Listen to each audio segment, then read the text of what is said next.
So thank you so much. Again, I'm Robert K. Elder with the Outrider Foundation. This is Director Paul J. And Paul, can you talk just very briefly about Daniel Ellsberg's journey from a Cold War hawk, a nuclear war planner, to an anti-nuclear activist? Sure.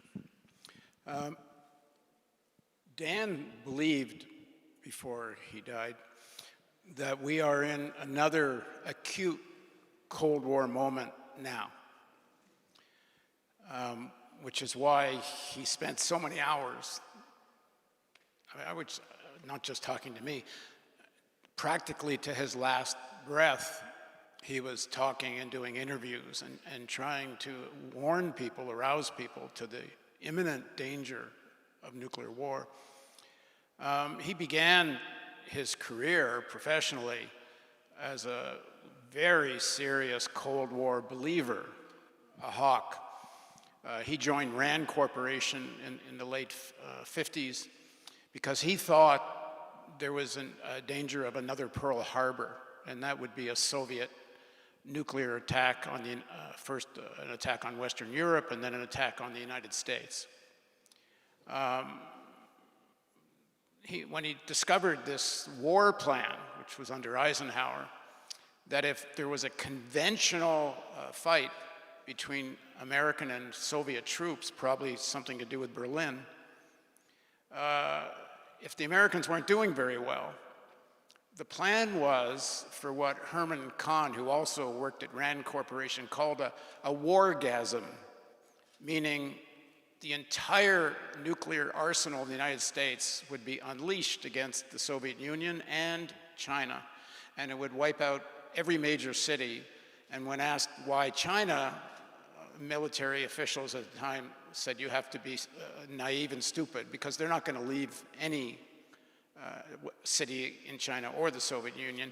But one should understand, in that 600 million estimate of people that would be killed, which was a gross underestimation, it included essentially the entire population of Europe.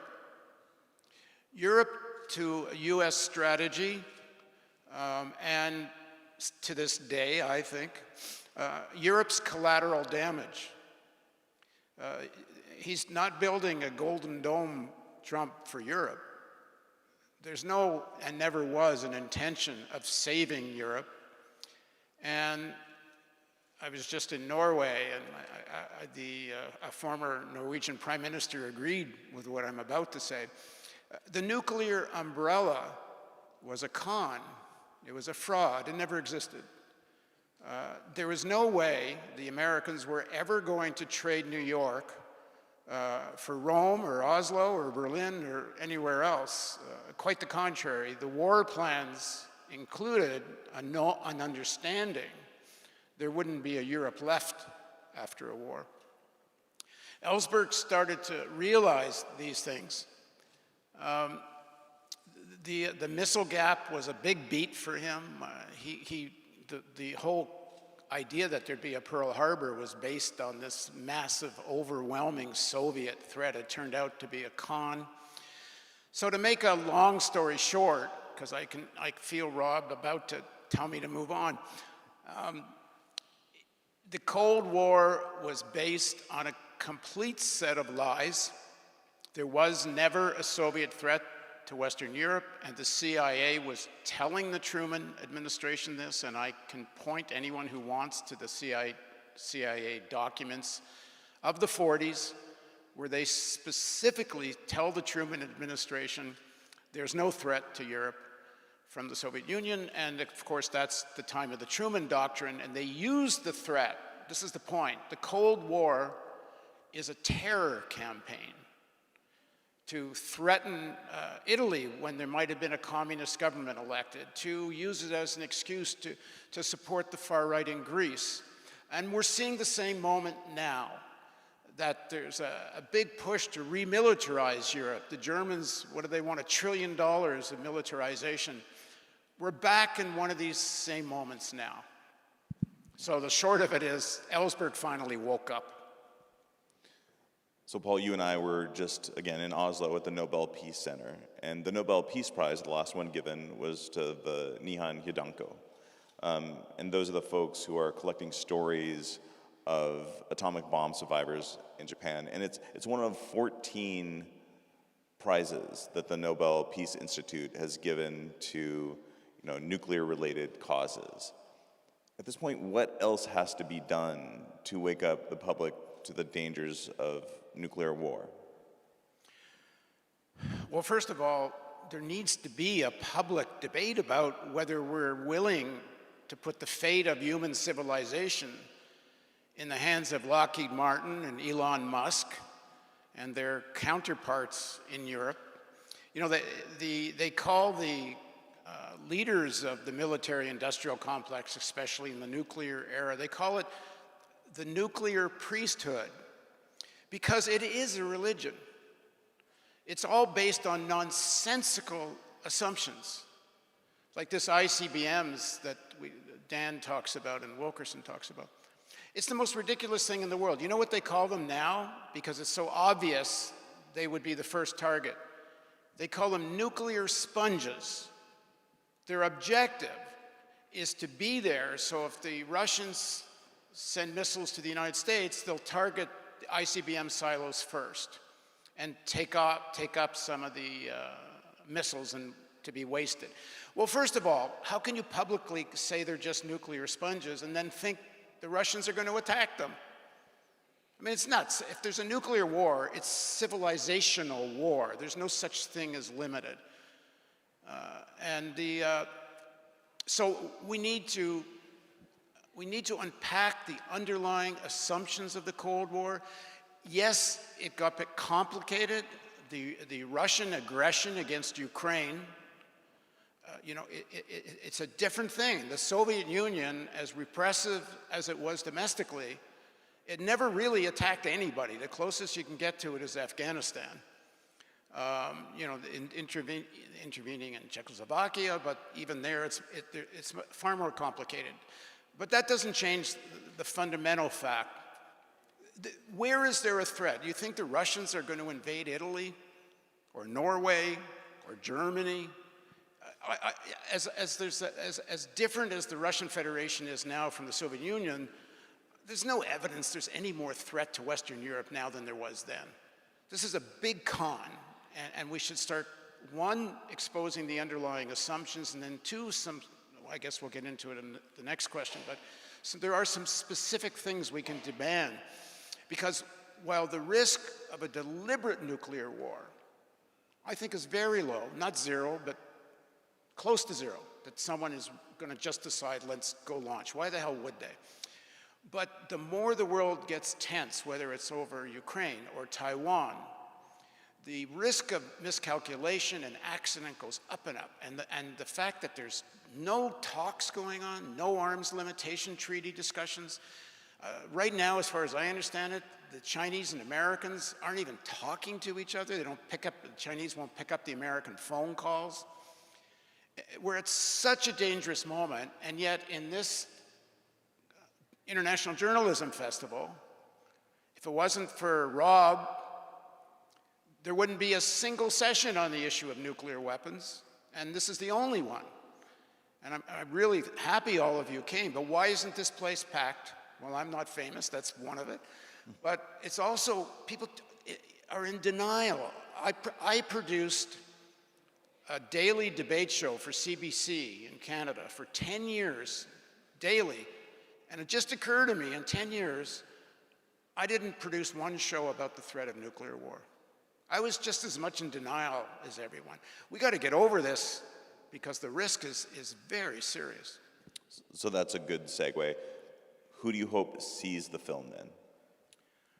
Well, journalists, this is great, because journalists need to put this on their agenda. The whole issue is everyone's in such denial that, why does Italy have nuclear weapons? I mean, why? There a few days ago, there was what I know, a really great protest against using this moment as an excuse for remilitarization of Europe. But what the hell? first of all, the Italians don't control these nuclear weapons. You need an American to say use them or not, but they're a target. So if there actually is a conflict, one of the first things Russia would target is target these Italian weapons. They don't defend Italy, they make Italy a target. So what's the point of it all? It's all to, it's the whole point of NATO. Ensnare Europe in the American military-industrial complex. In fact, I think that's the whole reason for the eastward push of NATO. It's not a military threat to Russia, it's to ensnare more countries into the American sphere of influence. And of course, the Russians want a Russian sphere of influence, and we're supposed to side with one or the other? No, we should condemn them both. Who else? Who else should see the film? I want to have a special screening of this on Wall Street. I want to say to Larry Fink, the head of BlackRock, which asset management company that has $9 trillion under management, I want to say to him, you say you're there to defend the assets of your investors. Well, how about defending the asses of your investors? You know, you're risking everything for a thimble of profit.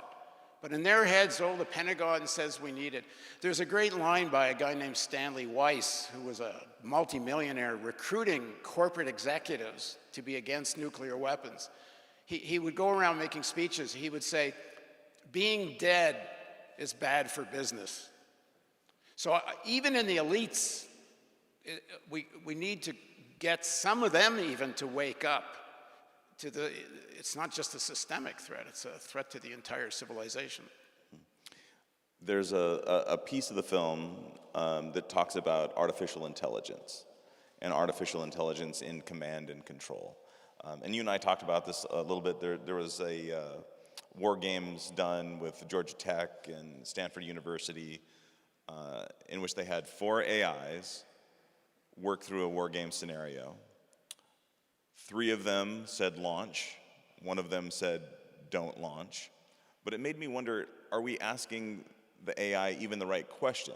Because this seems to be about winning rather than survival, or as John Mecklin at the Bulletin of the Atomic Scientist said, suicide. These are suicidal weapons. Use of them is suicide. So are we asking the right questions when it comes to AI? Well, I asked my AI, and I have 4 AI platforms I talk to regularly. And it's interesting because they, partly based on my prompt and partly they went off on it, they say the problem is who owns AI? AI for whom? If AI is for profit, where's the money? Well, right now, the big corporations aren't ready to really seriously adopt AI at the level that would make it profitable. Trillions of dollars are these AI companies are being evaluated, tons of money invested. And this plan where AI agents are going to run corporations, NVIDIA openly talks about it. It's very dangerous. Even Eric Schmidt says at some point these 4 or 5 AI agents that are running a corporation are going to start talking to each other in a language, they can't use human language anymore. It's not fast enough. And once they start using their own language, humans won't know what they're talking about. That's already in itself an existential danger.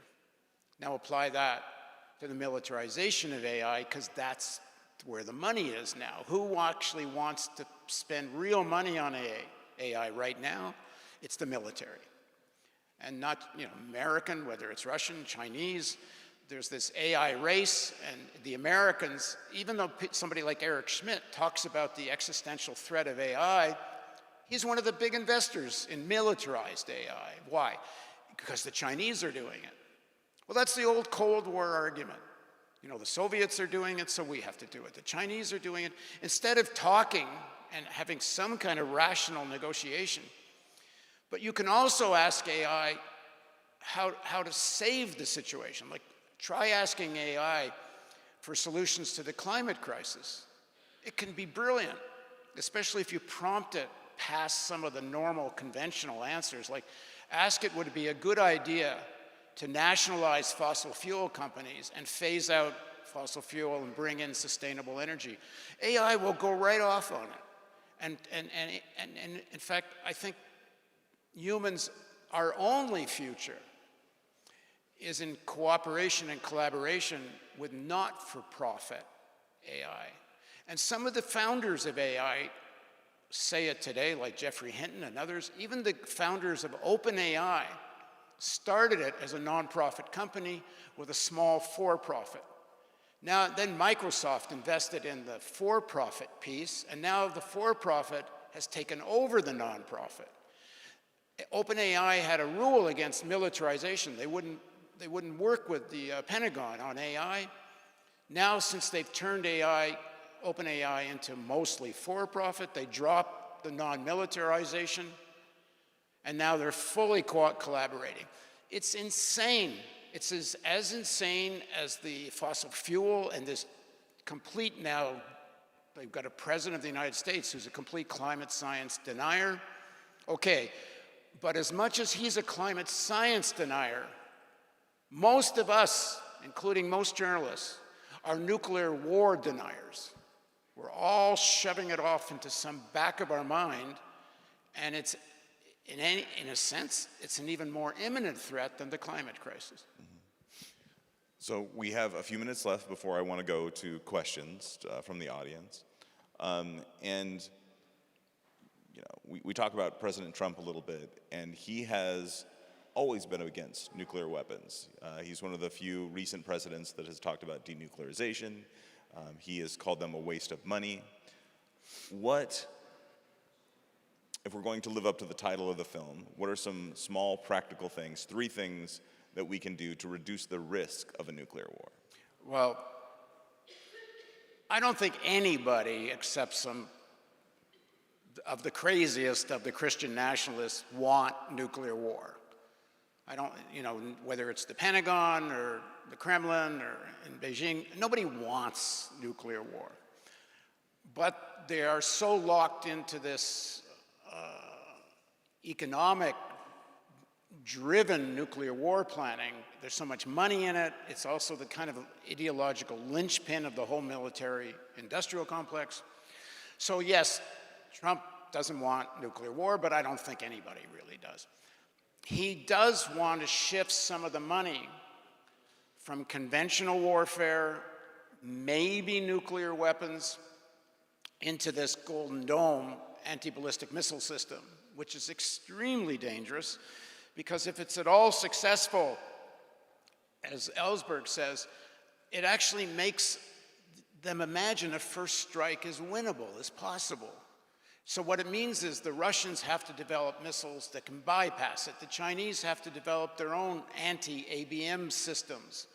It's the most destabilizing thing. So it's not really a way to mitigate nuclear war. It's even more dangerous. Second, the Sentinel ICBM system, which is a whole new whack of modernized ICBMs, which was supposed to be ready by 2030. It's not going to be, maybe it's 2035. Even though Trump's said some things about why are we spending so much money on Sentinels, it's moving ahead at full speed. He's actually done nothing to stop it. In fact, I just saw today, they just stood up something called, I think it's Division 11 or something. It's the actual divisions that are going to manage the transition, the operations of the new Sentinel system. And it's 85% over budget. There's congressional legislation that was supposed to stop this, and they're not doing anything about it. So he might shift some money, but I don't think the way he shifts money is less dangerous. It's actually more dangerous. Okay, what can we do? Number 1, demand a public debate about nuclear war planning. In Italy, demand a debate. What the hell are these weapons doing here? I mean, it's so obvious they only make Italy a target. As much as that the Russian incursion in Ukraine was illegal, a war crime, is it less illegal or war crime than the American invasion of Iraq? In fact, I really wonder, would the Russians have even gone into Ukraine if the Americans hadn't already established the precedent that you can do something like this and get away with it. I mean, there was no consequences to anybody. Bush Cheney should have been charged with war crimes. In fact, Obama had an obligation under international law to charge them with war crimes. He didn't do that. So, I mean, I don't want to get deeply into Ukraine right now. I'm happy to if somebody wants to talk to me afterwards. But we need to separate the issue of what's happening in Ukraine. The Russians, the Chinese, and the Americans have to be talking to each other at the very least. We have to demand that. We have to demand that we're not going to buy into this religion anymore. We need to expose the nuclear priesthood. Then at the end of this trailer, there were some very specific things. For Americans, demand get rid of these ICBMs. They're just... Here's a scenario, and I asked Ben Rhodes, who was one of the main advisors for Obama, whether what I'm about to say was possible. Ben Rhodes used to ride in the Obama's motorcade, and he would sit next to the guy with the suitcase with the codes. And one of Rhodes' jobs was he had to run the suitcase with the guy up to Obama if they had to start a nuclear war. So here's the scenario. The Chinese decide they are going to militarily intervene in Taiwan, or at least look like they're about to. The Americans send up all their boats, and they got their aircraft carriers and so on in the South China Sea. And right at that moment, a meteor shower, or some space garbage, takes out American strategic satellites. AI, which is already in the loop for analyzing the radar satellite data, concludes this is the beginning of a Chinese first strike, because in fact, that is the beginning of a first strike. One of the first things, whether it's Russia or China would do, is take out the satellites, because that's the way they know what's coming. So let's say space garbage hits it. AI tells the president, I think this is the beginning of a first strike, and you got 10 minutes to decide whether to launch these ICBMs. And who's going to say no to AI? So we're in this moment already. It could happen tonight, it could happen tomorrow, 5 years, 10 years, I don't know. But what Jerry Brown says in the video, and most of the experts think this, it's inevitable. There is going to be a moment like this, unless we open our mouths. I do want to open it up for questions, so if you have some, please be ready. I also want to talk, you had Alan Roebuck here, climate scientist, and he points out, again, this is the International Journalism Festival, that even if you take out, if you remove from the argument China, America, and the Russians, even an exchange between Pakistan and India, if they have a nuclear exchange and those cities burn, millions die because of the nuclear winter, because of those cities burning in the atmosphere. So again, just wanted to point that out. Questions? Do we have questions? Do we have a microphone? All right, this lady's in charge here.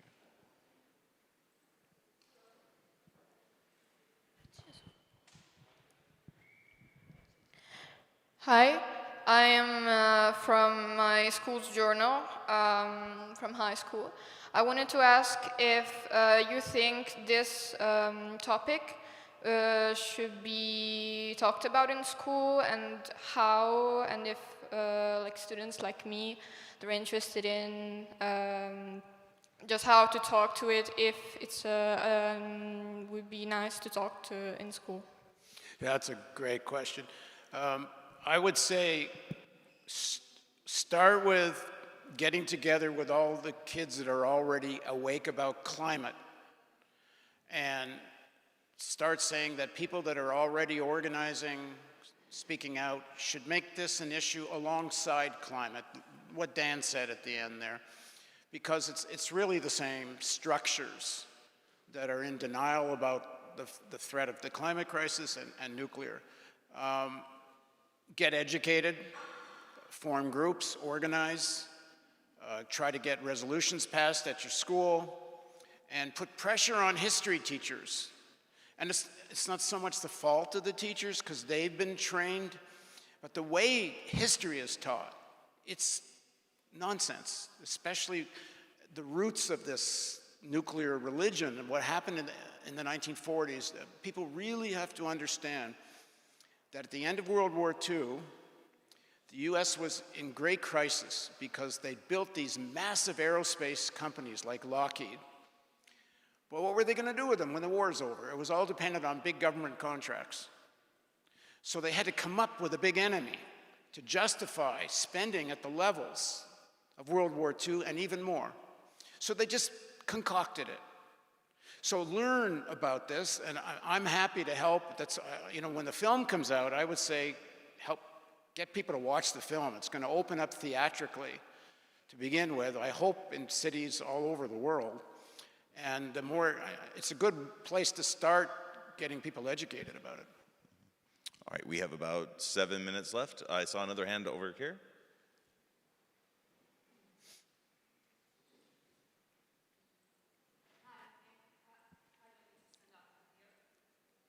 Thank you. So my name is Kristina Momer. I'm from Czechoslovakia. Well, now those are two countries, but still the same. I understand everything what you're saying, that Italy is the target with the nuclear war and with the nuclear weapons and everything. On the other side, for us, it's crucial somehow, because in the Eastern Europe, if it wasn't for NATO and if it wasn't for, pushing Eastern, we were begging to get inside, because we are really, really scared of Russians. We lived under occupations of them for more than 30 years, and those were the worst times ever. So in case of denuclearization, for example, what would be with us, Will there be someone to help us? Because we are small countries in Eastern Europe, we cannot protect ourselves from Russians. Will there be someone to help us then? No. Thank you. The Americans will not commit suicide for you. And Henry Kissinger said it openly. He made a speech to NATO in 1979, and afterwards, if you want, I can show you. It was reported on in Time magazine. It wasn't some big secret speech. He told the Europeans, we are not committing suicide for you. They won't trade New York for any European city. No. The problem now, and there's no easy answer to what you're asking. If in the 1990s, if the West, led by the US, had tried to normalize things with Russia and not lied to Russia about NATO expansion, which I think it's clear the evidence is they lied to them, I don't think we would have such a toxic, nationalist, chauvinist, dangerous system and government in Russia right now. But it is what it is. I mean, maybe there wouldn't have been a Hitler if there wasn't a Versailles Treaty. But there was a Hitler, so once there is, you got to deal with it. I'm not saying Russia's not a threat. It is. But how much and how far it goes, I don't know. It's certainly not a threat to any of the major West European countries, but I get what you're talking about. You have to be prepared to defend yourself, but I would say neutrality makes you less a target.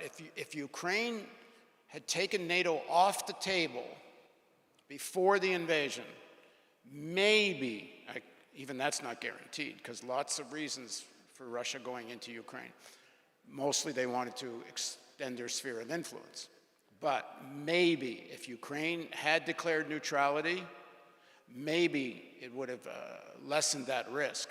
But to think that NATO will really duke it out, especially under the Trump administration, but I think he reflects Wall Street. He doesn't just reflect some crazy Trumpists.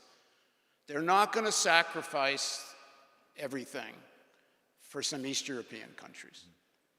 And this is where we had a prime minister, former Prime Minister Boldevik in Norway, talk about the importance for Norway and Czech Republic that a conventional cooperation was important to them for exactly what you're talking about. We have time for one more question, Paul. Just let me quickly, the only conventional would be European. And even there, you'll see. But the Americans will not get into a head-to-head fight with Russia if they think it's something, quote unquote, belongs in the Russian sphere of influence. Trump's being honest about what Americans have always thought. They're not risking nuclear war for anybody except Americans. When he says put America first, they mean it. We have one more question.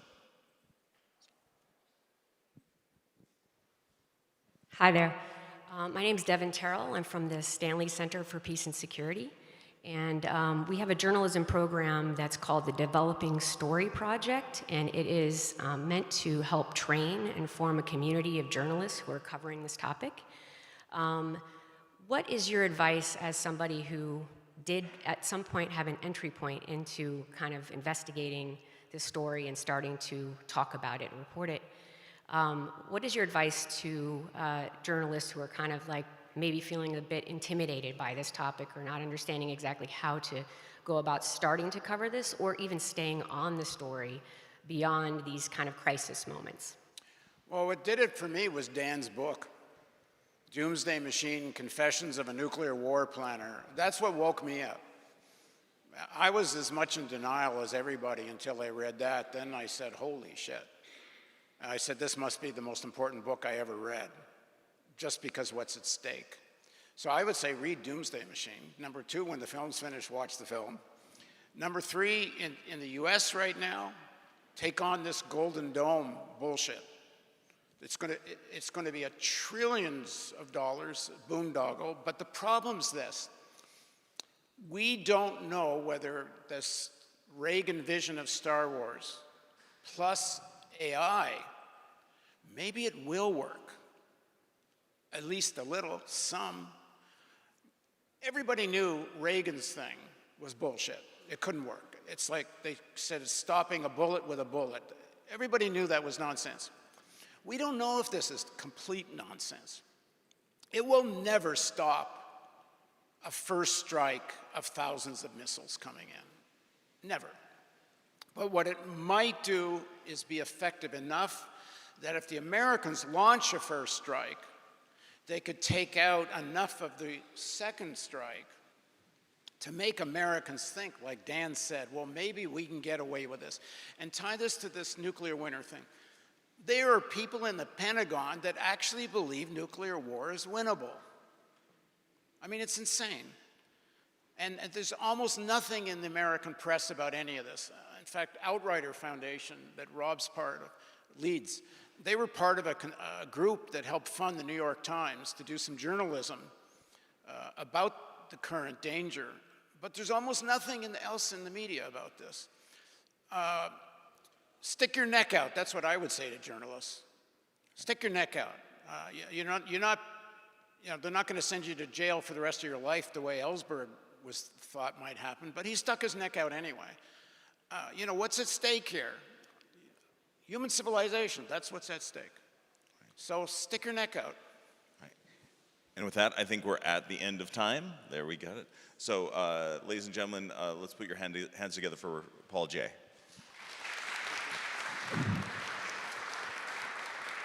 And I know there's another session coming, so if anybody wants to keep talking, I'll just step outside the doors back there. And unfortunately, I can blab forever about this. Forever may be too long, because who knows what will happen.